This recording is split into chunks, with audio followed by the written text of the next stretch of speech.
Every year, the Royal Institute of British Architects holds a competition to find Britain's best new house. And after the success of last year's televised event, I'm giddily excited to say that House of the Year is back with even more of these exceptional homes. We'll be taking you behind normally closed doors. Oh, ow! It's too small, that door. To see some of the most original and mind-boggling new houses in the country that have won the hearts and minds of the judges.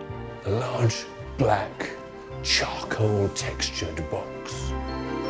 So far, we've seen houses built in the open landscape. How brilliant is that? That is, in a way, the money shot. Houses that are deeply experimental. Very elegant, it's like a Georgian staircase, this. And houses that magic space from small sites. What a charming, light space up in the eaves. Thank you. Today, we'll finish looking at all the contenders and add one more of them to the shortlist. Beam me up, Scotty. And then, at the end of this programme, we'll be finding out here on Channel 4 which one of the homes is the RIBA House of the Year for 2016. These homes are truly remarkable.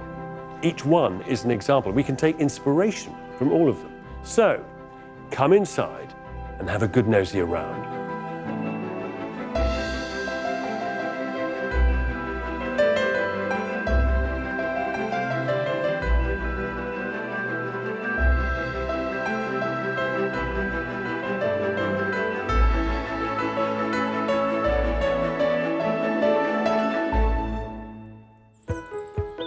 We've almost completed our exploration of the homes on the RIBA's long list. Soon we'll discover the winner of House of the Year 2016, the sort of BAFTAs of the architecture world. The 6 projects already on the shortlist are the cleverly disguised outhouse, Anstey Plum, the uber-creative Murphy House, Covert House, the elegant modern Mews, and Garden House. This last category of homes deals with how to make the best of a tricky plot. Plots of land on which to build come in all kinds of awkward shapes and sizes, often with some very nasty constraints and no clue as to how to make the most of them. Add to that the usual problems, not enough money, planning obligations, really hostile neighbours, and you begin to see why that inviting little patch of ground has never been built on. And yet, with the right combination of energy and ingenuity, it can be done. This next group of houses have all risen out of the ground to make the very best of the site they stand on.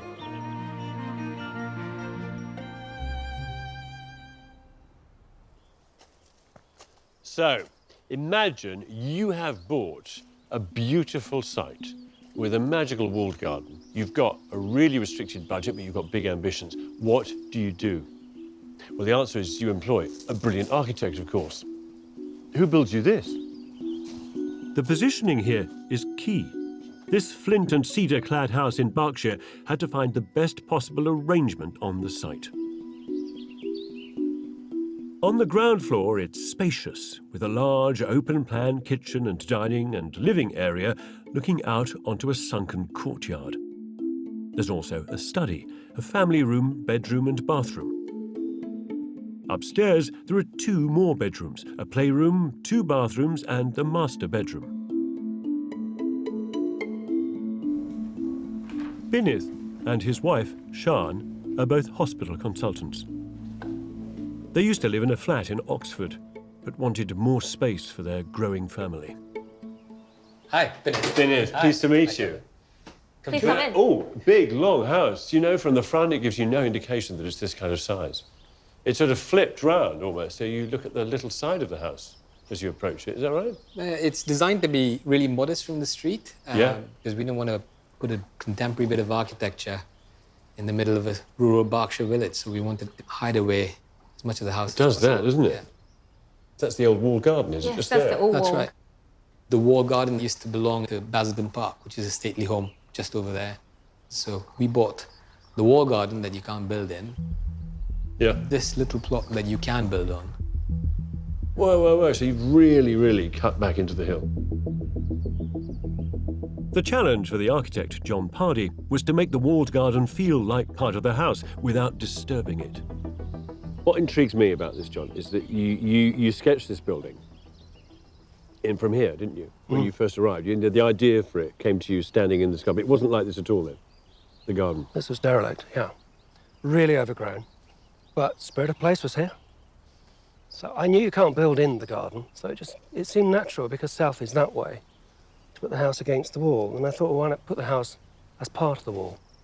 In the wall. On the wall. On the wall, yeah, or the wall in the house, because the wall's rebuilt to an extent, isn't it? And it's... Yeah, it's rebuilt, and we've made it so that you can see it's rebuilt. We've not tried to fake it. Yeah. Building into the wall and digging down allowed John to open up the opposite south-facing side of the house. You've got this courtyard Yeah. arrangement. So she's Malaysian Chinese, and Yeah. I'm from South India, and the architecture in both cultures is built around the courtyard. So in South India, it's called the Naliketu, which is 4 walls, which enclose a courtyard. And in Chinese, it's 四合院. So it's again 4 walls. The RIBA judges loved the way this house virtuously straddles 2 worlds. On the one side, an Asian courtyard, on the other, a classic English walled garden. But the wall wasn't the only hurdle. You've got a lot of neighbours here. We've got 4 on this side, 3 on this side, and then 1 on this side and another one. So that's 9 neighbours. I don't believe you, because I can't see any of them. Well, this is one of the cleverest things about this house, because actually the openings on the windows give you the feeling that there aren't any. There are plenty of other clever ideas to discover here. So is this storage here?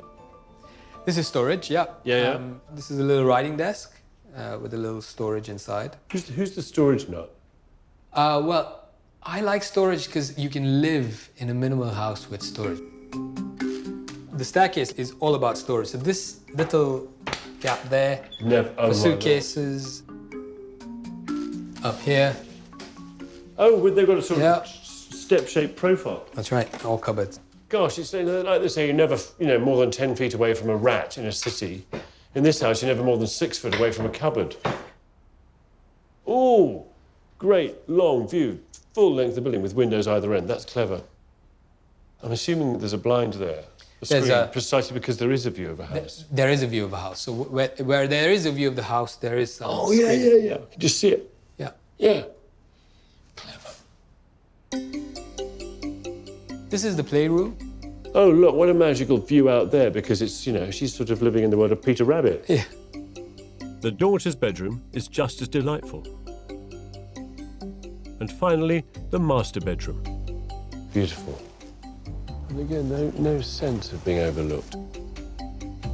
One is, you seem to have a wooden bath. That's right. It's a Japanese ofuro bath. So it's just a tall bath that you can sit in. For 2 people. For 2 people, yeah. And then look out of the window. I'm blown away by how this house sits so well on its plot and makes the most of its setting.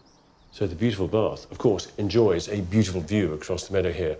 You might yourself not particularly be happy about this great expanse of glass next to your bath, but you see, it's a naked view. No one can see directly in. So you don't need curtains. Although there is, I've noticed, actually, a blind. There's a blind and a trough up here.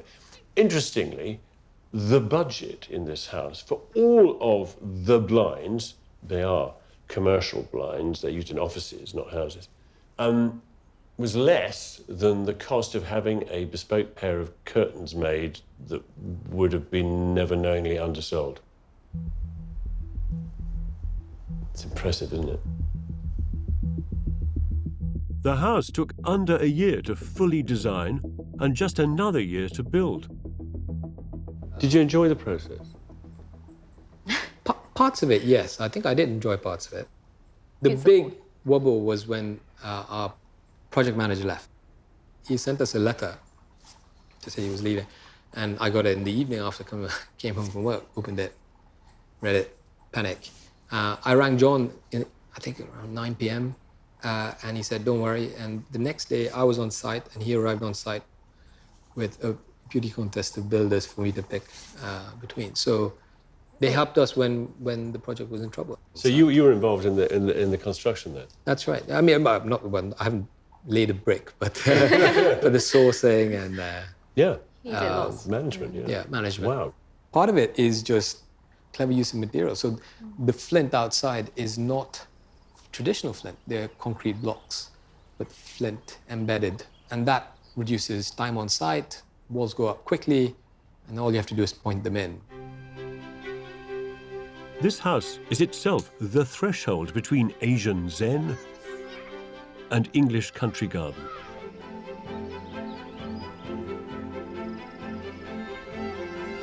You may have noticed that there is no television in here. That's not a bad thing, because ordinarily all the furniture tends to get organised around the television.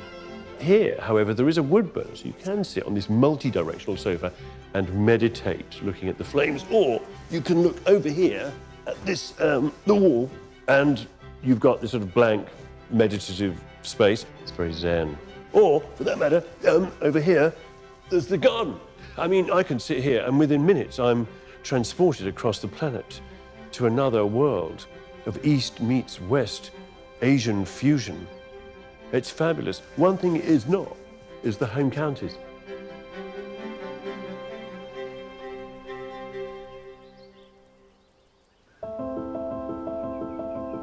Houses that have to respond considerately to a sensitive setting have won this competition in the past.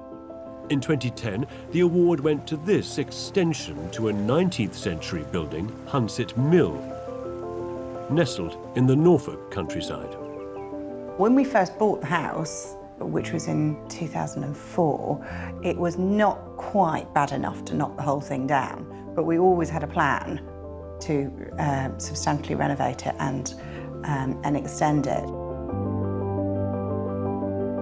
You couldn't see the river and you couldn't see the windmill, so we wanted to be able to maximise views of those things, and we wanted more space.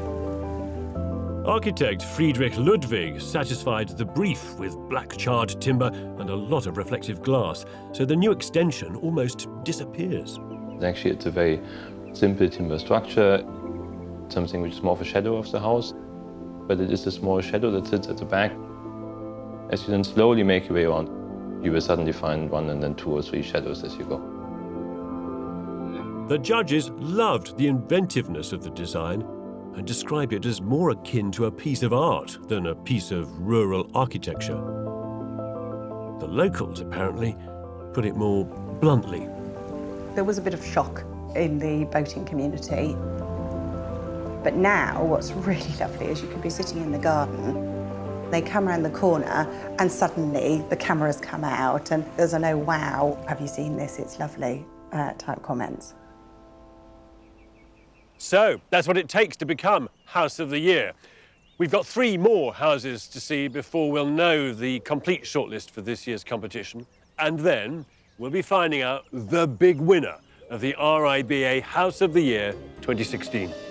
Coming up, a colourful community of little buildings in West London. What do those same people say when they walk around the corner and see a bunch of red sheds? And a hard-fought family home in Cheadle Hume. What were the worst complaints? We can't repeat some of those. Every new house begins life on paper as an ideal, as a vision of perfection. One that quickly becomes mired in the problems of budget, size, and the mounting opposition of the NIMBYs. Not in my backyard, thank you. This next house survives an extreme case of all 3.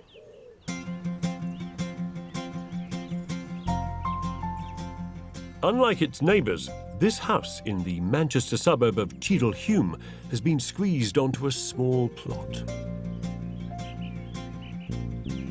The ground floor is dominated by an open plan arrangement of an entrance hall, living space, dining area and south-facing kitchen. There's also a children's playroom, a bedroom and a study. The smaller upper level has 3 more bedrooms, each facing south, with a bathroom at the northern end of the house. It's home to Pete, who works in IT, his wife Sally, and their 2 children. Hi, Damien. Peter, how are you? Very well. Welcome. Come on in. Thank you. Damien Burrows went to meet them. Hiya. Hi, Sally, how are you doing? You well? Very well, thank you, yeah. From the outside, the house feels like it's quite enclosed, but as soon as you come into this main space, it's filled with light and windows. Yeah, I mean, that was kind of part of the original brief, wasn't it? That there'd be lots of natural light in every room. One of the biggest things we wanted was this open plan living space, but we also wanted a room divider, something that was open, that connected the spaces, but also gave us that separation, if you like, between the living space and what is through here, which is the family and entertaining dining space. For such a compact house, there's a lot of open, airy space. A steel and plywood staircase leads to the first floor, where you find the family bathroom and 3 south-facing bedrooms.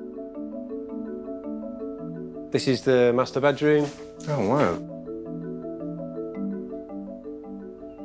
When did you first think we want to build our own house? We were at a point where the family was expanding, and also we had an extremely tight budget.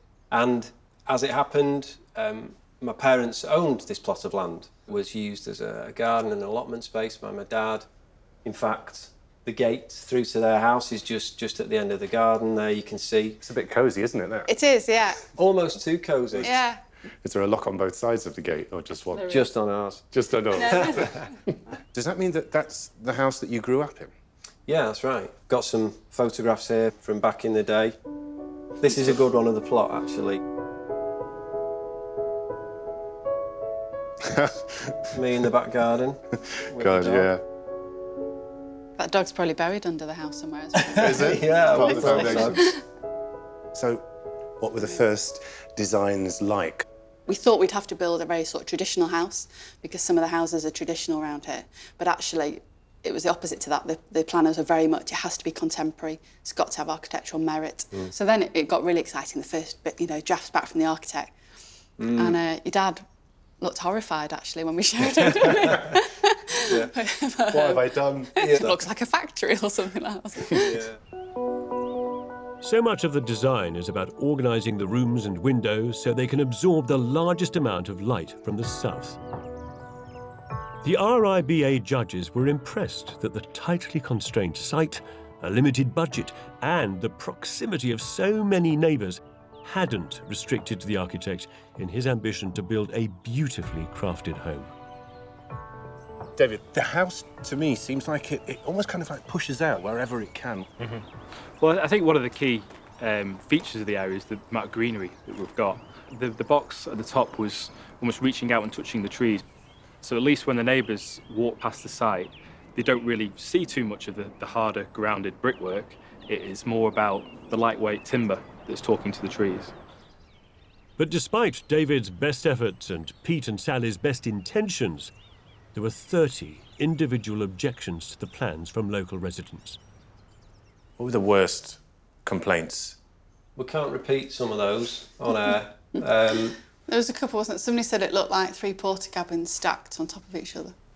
It was really upsetting. At any point, did you think, that's it, I've just had enough, we can't do this anymore? By that point, we'd already invested too much into it, not just financially, but of ourselves. Yeah. And it was our chance of a lifetime, really, our one chance to do this. So we had to go for it. Crucial to the outcome was the opinion of the local council's conservation officer. I quite like to see good modern design because if it's good design, it will take account of what's around it. It will try and complement it. Conservation is very different from preservation. Conservation acknowledges that change is inevitable. What we want to do is manage it so that it happens in the best interests of everybody. The neighbours who have been most affected are, of course, the ones on the other side of the garden gate, Pete's parents, Michael and Jackie. I love it. I love the open space and I love everything about it. I really like it. He finds it harder to... The house, it's not necessarily quite to my taste. particularly with the windows being so large and going right down from floor level to ceiling level. If they don't close the shutters, you can see every detail of the room, or you could if you look. But we get on very well. I think we were really glad to have them coming. And we will be glad when we get old, won't we? We are old already. Crafted architecture that carefully infilled suburbia like this can bring the generations together and in doing so revitalise a place. But stitching in a house like this is not easy. It was emotional, stressful, but ultimately it's brilliant, and actually we've achieved something we never could have achieved if we'd bought somewhere, and we've created something that's very much for us. It's a pleasure to live here.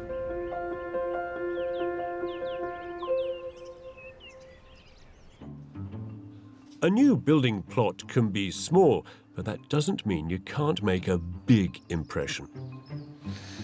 You know, sometimes when houses are hidden away behind the street front, it's hard to find the entrance, but not in this case. I mean, this is an architect who really knows how to make an entrance.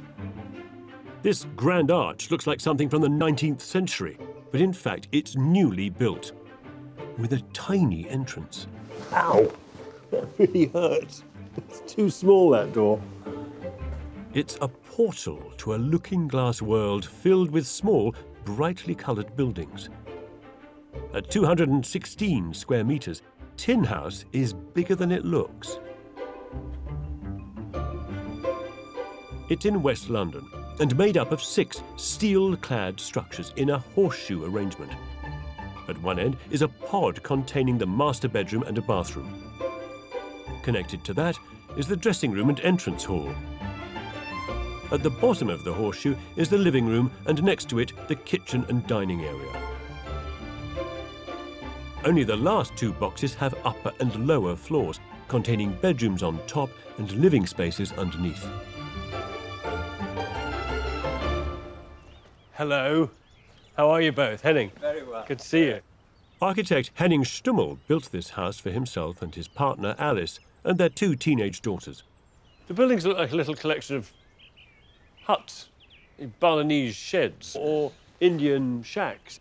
It's unusual, for sure. What do those same people say when they walk around the corner and see a bunch of red sheds? The origin of the whole thing is that the site isn't rectangular, and we wanted to create a courtyard and thinking of the spaces as pods and then sort of pushing them out as far as you can. By following the wonky edge of the site and then working in, Henning has utilised and enclosed every drop of space. So tell me about what was on the site beforehand when you found it. I think it was a breaker's yard. I think they used to just have cars and they'd take them apart and let all the fluids run into the ground. So you had a lot of remediation to do then? Well, excavated really. And we took got away rid a of? metre off the whole site because it was potentially contaminated. How much did all that cost you? £50,000. You built a small house for that, you see. Just to get back to nothing, and now we can start. In we go. Looking forward to this. Oh. Oh. Oh, wow. Oh, it doesn't disappoint. It's big. That's the really surprising thing. I mean, the building seems so modest outside, and you get in, and the thing's expanded. So there are no lengths of steel in this? No. It's just a wooden... The whole thing is a timber frame building, yeah, which we did because of sustainability and also because you can just work it on site and just tweak it. With the house pressed up against its neighbour's walls, the only option to position windows was either in the courtyard or as skylights at the top of each pyramidal roof. The majority of the light's coming from above. So what does that bring you, Alice? The angle of the sun, you're really aware of it in this building because it does different things with the outside and with the inside, which is lovely. You've got daylight coming in from above, which is, you don't get that from windows at the side. So this is the hall, which is also your dressing room? Yes. Yeah. Okay. The arrangement of rooms leads you in 2 directions. From the kitchen, you can walk through to the master bedroom. Gosh. which also has a bath. Oh. If you go the other way, you find yourself in the opposite wing, where the teenagers sleep. Oh, bedroom on a sort of mezzanine. The wall height here is only, what, 1.9 metres? But the room seems so much bigger thanks to these huge ceilings. So just as the outside is very red, the inside is very orange. Burnt toffee. Burnt toffee, sorry. Orange. It's all self-coloured MDF. That's right, yes. And the advantage is you can router it out, so you can get handles and things like that. And the colour's still in the material? Exactly. Even on this tight plot, Henning and Alice have allowed themselves one very extravagant feature. Some of us would just call it a works chimney. I assumed, look at that. It's like Bankside Power Station. You see, when I saw that from the yard, I assumed that it was a rebuild of a remnant chimney that was here that you felt, or that the planners felt had to be rebuilt, but no, it's entirely new. There was nothing here before. And it's all because of the wood burner, which is fabulous, and it creates a really cosy atmosphere in this room in the winter. That's lovely. I think it's a neat thing. Most eye-catching of all, of course, is the red oxide steel cladding on the outside. So where does the red come from? We've been influenced a lot by Scandinavia. We go to Sweden a lot. And just reminiscent of the colours you see in Stockholm and places like that. Yeah. Iron oxide. It was to go with the London brick. Okay. The idea was it does fit in with its surroundings. There's red rub bricks. This Swedish-made steel has a weatherproof coating made using rapeseed oil, which is much more environmentally friendly than conventional oil-based paint. This material is a mould steel. It's very popular all over Sweden and Scandinavia. So this particular panel would have come before these joints were folded.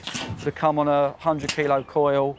We then cut it to length, and then we run it for a profiling machine, which forms your male and your female joint. They are then fixed to the wall or the roof with stainless steel clips on nails, and then crimping it together afterwards to create 100% weather seal. It's only 0.6 of a millimetre thick, but it's very, very durable, and it will last, 50 years plus. The RIBA judges loved the sculptural quality of this project and the inventiveness of the design. It's a playful way to transform a piece of London wasteland into an architectural jewel. There's a lesson in this building that in taking a really difficult, constrained site, you have to bring a great deal of rigour and discipline and focus and organisation, the kind of things that architects are very good at doing, but not at the expense of wit and imagination and fun and the experience of a lifetime, all of which, of course, when woven together, can produce this magic personal wonderland.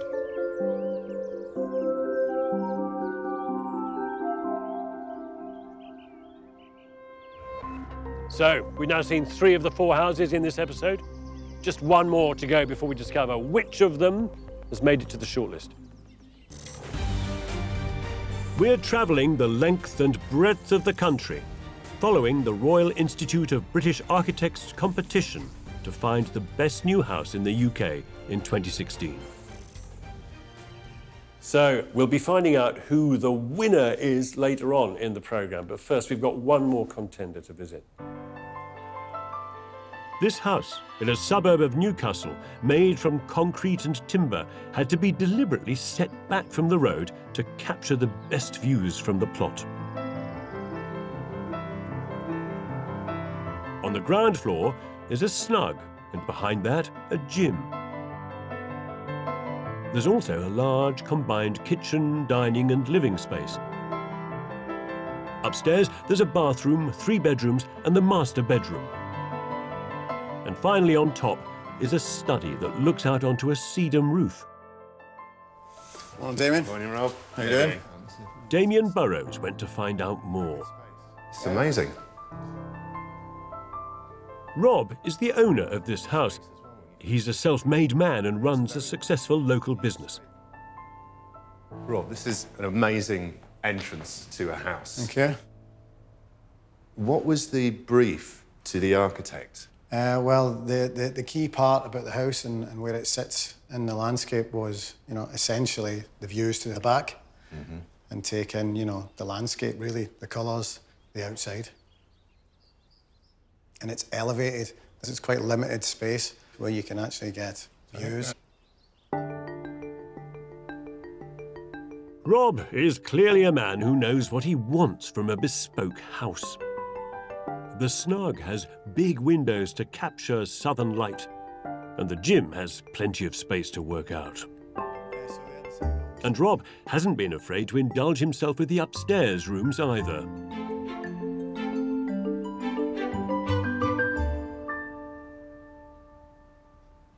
Oh, OK. That's a surprise. The interior of the bathroom is just completely different to the rest of the house.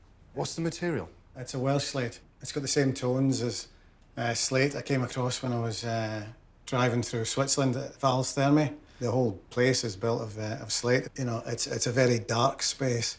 It's you know, it's soothing. It's natural. Oh God! Wow, this is quite some dressing room. Have you got handles on your mirror? It was a trip to New York. Unearthed one of the old windows from the Flatiron building. That's a great find. It's beautiful. Doesn't make me look any better.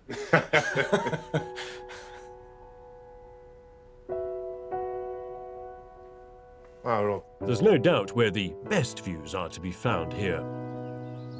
Although this house is hemmed in on both sides, it makes the most of this wonderful elevated view at the back to open out onto the Northumberland countryside.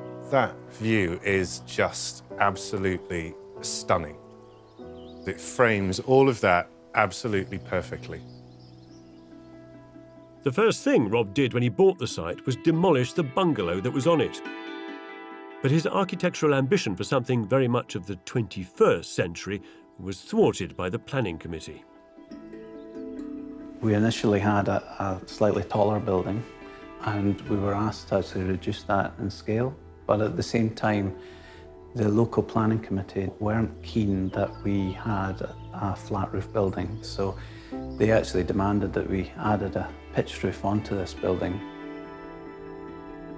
Because we were forced down that line, then we actually added another space at the roof, more of an attic type space.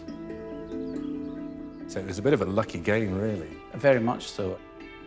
What sets this project apart is this amazing double height space. Was that in your mind from day one?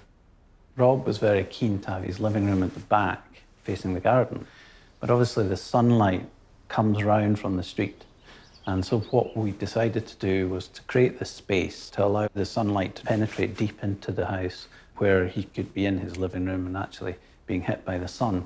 And then that wonderful strip of glazing in the top just creates this fantastic effect of the light actually sort of pouring in. As the sun comes through, it hits each individual timber in a different way for a very short period of time, but just lights up the space. It was purely by chance, but it's something we'll maybe use again. I think you should, definitely, that's for sure. The full-height corridor is a staggering piece of theatre, a light sculpture that also illuminates the interior. The RIBA also admired the clarity and rhythm of this design, which combines the skills and craftsmanship of the architect with the vision of the client. You get that nice feeling, so if you come in, it's relaxed, it's a little bit serene. Well, really, I think if you can, you want to get a little bit, well, where you want to be all the time, which is on holiday.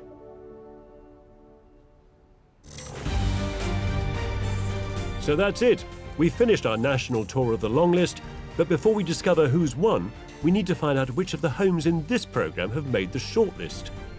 We've seen the Chiran House, stitched into a traditional walled garden. The house in Cheadle Hume, subtly camouflaged behind a screen of trees. Tin House, a collection of red oxide huts. And the house in Northumberland, with a spectacular light corridor.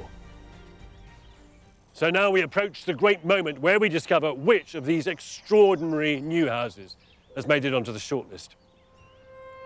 Last year's winner, architect Charlotte Skeen-Catling, was a judge and has the verdict. So, Charlotte, if I'm right, there's only one of these houses which you've shortlisted. Yeah. And which is it? This is the Tin House by Henning Stummer.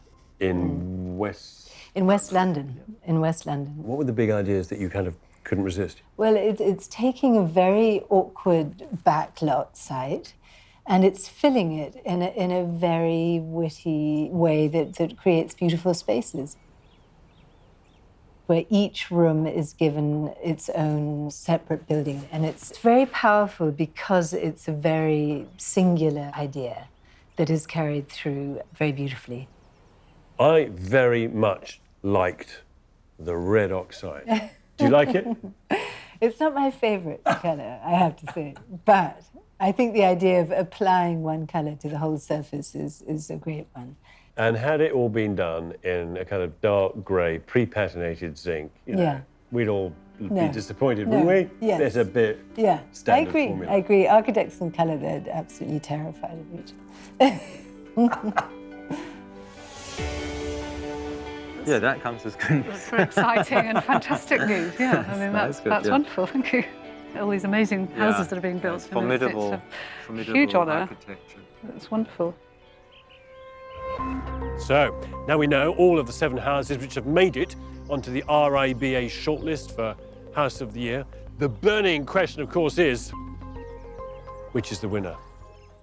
Well, I have to say, it's been a huge amount of fun and no small privilege to be able to visit and to enjoy so many of the homes which are up for the RIBA 2016 House of the Year. Yeah, as ever, I am astonished by the way in which architecture continues to address the questions of how we should live, how well we should make our homes. And of all the homes on the shortlist, the question remains, of course, which is the winner? The 7 in the running to be crowned House of the Year are the cleverly concealed outhouse by Chris Loyne, the beautiful Anstey Plum restored by Coppin Dockeray, the marvellous mechanical house by Richard Murphy, the semi-submerged covert house by DSDHA, the intricately crafted modern mews by Phil Coffey, the exquisitely layered garden house by Hayhurst & Co., and finally, the extraordinary tin house by Henning Stummel. It's time to find out the verdict of the RIBA judges for the 2016 House of the Year. And I'm going to visit the winner, a project that demonstrates how great design cannot exist in isolation, but should enrich everything around it. What a delightful meeting between the 18th century and the 21st. This house is a corker. This is Murphy House in Edinburgh. It stands like a futuristic bookend on an end of terrace plot in the heart of the city's 18th century new town. If ever there was a house that has had to work hard to get on with its neighbours, this is it. My goodness. There's a little of 18th century Venice as well here. It's a house that delights and intrigues you from the moment you walk in. That's not a room, that's a mirror. And it was built by the architect Richard Murphy as a home for himself. Richard, hi. How are you? Hello. Sorry, I let myself in. That's all right. Good to see you. Yeah, great. It's not difficult to miss this house. Thank you. I had to come see this house. Had to come to Edinburgh, and you know why? No. Because you've won. Have we? You've won. Oh, blimey. Are you pleased? Yes, I am pleased. It's well, of course I'm pleased. Thank you very much. Congratulations. Thank you very much. Just put the cheque in the post. So, what stood out about this house for the RIBA judges? There's so much going on in this building, it's kind of mind-blowing. It's a completely magnificent and mad vision of what a house can be. And it's got this other layer, which is just pure playfulness. You know, Heath Robinson Wallace and Gromit, like opening the back of a clock and seeing how the mechanisms work. It's a really magical thing and quite mad. What are the ideas that can be borrowed from a building like this? An approach to how you fit something into a very complex site in a city. So the way in which, for example, he doesn't have lots of circulation spaces. They sort of seem to always to be... everything is just a space that's piled on top multifunction. And buried, part buried. And the pure playfulness, you know, at the corners, the masonry walls that open up and reveal the bathtub to the rest of the street. It's very playful. Mad and playful, perhaps, but seriously energy efficient and sustainable. So this house completely changes between day and night, or summer and winter. If you want me to give you a demo, how do you close down? Ah, well, let me show you. There's a variety of Wallace and Gromit style devices that do this. So, for example, if we start here, and then we have these, which go like that. So the main production is over here. I'll close off the clear story. It's a curtain on a track. It's terrific. And each of these panels, I mean, is adding to the insulation. Absolutely. And the one that always terrifies everyone.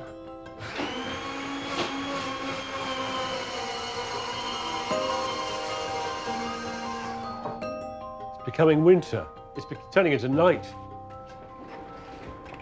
Wowzer. I mean, great.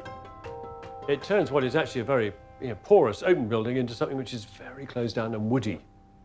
Well, you Can we go back to summertime? Yes, please. Let's go back to summertime.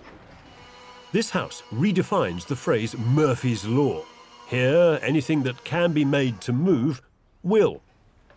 It only takes 30 seconds, so it's not a big deal, really. No, although it does sort of rather redefine, would you mind drawing the curtains, dear? Along with the moving parts, Murphy House is a masterpiece of compression. Richard has dug down to form this bedroom in the basement. There's another on the ground floor next to the garage. Altogether, there are 165 square metres of living space here, squeezed onto just 66 square metres of land. It means that actually Richard had to think very hard about circulation and has minimised kind of loose dead-end space. So, for example, here's the study. His desk cheats over the landing down to the basement there in order to get that little bit of extra space.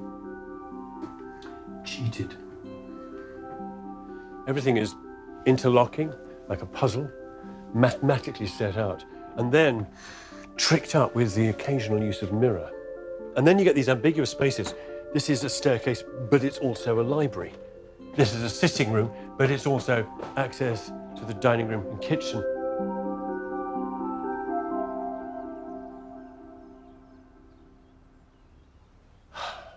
You know, for nearly a century, architecture has been wrestling with this tradition of white walls and glass, sort of reduction of ideas into a really simple, straightforward order. And we recognise buildings that are like that. But this place belongs to an entirely different tradition. One, actually, that revels in autobiography, that delights in fine craftsmanship.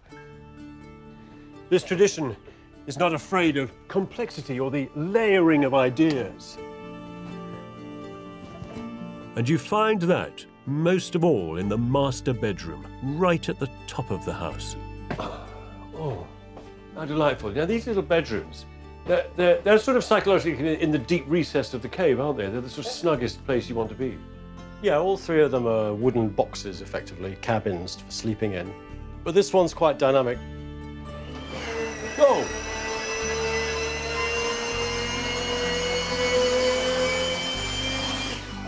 That would wake you up, wouldn't it? This is like some kind of a cabinet of curiosities, something from the 18th century, isn't it? This is the most eccentric thing about the house. What is that? Oh, my word. That's a complete masonry panel which flies into the alley. Yeah. Finally, rises. Al fresco bathing. Too much. So suddenly you can arise from the bubbles naked and Well, present no. yourself to the I world. don't. I tend to close the shutters For before that. I do that. Yeah. The But first time I actually- used it, I learned that lesson actually. It's almost as though the building sort of dematerialises as you kind of start to open the stuff up. It's James Bond stuff or Thunderbirds. You know how some buildings pull off the old magic trick or two? You know, they suggest they might disappear or that they defy gravity in some ways. I mean, these are really good A-level architectural tricks, but this place pulls off the biggest trick of all, and it is no illusion. This place, with all its fizzes and pops and excitements, what this does is celebrate what it is to be human. This place celebrates life. It's the best trick of all, isn't it?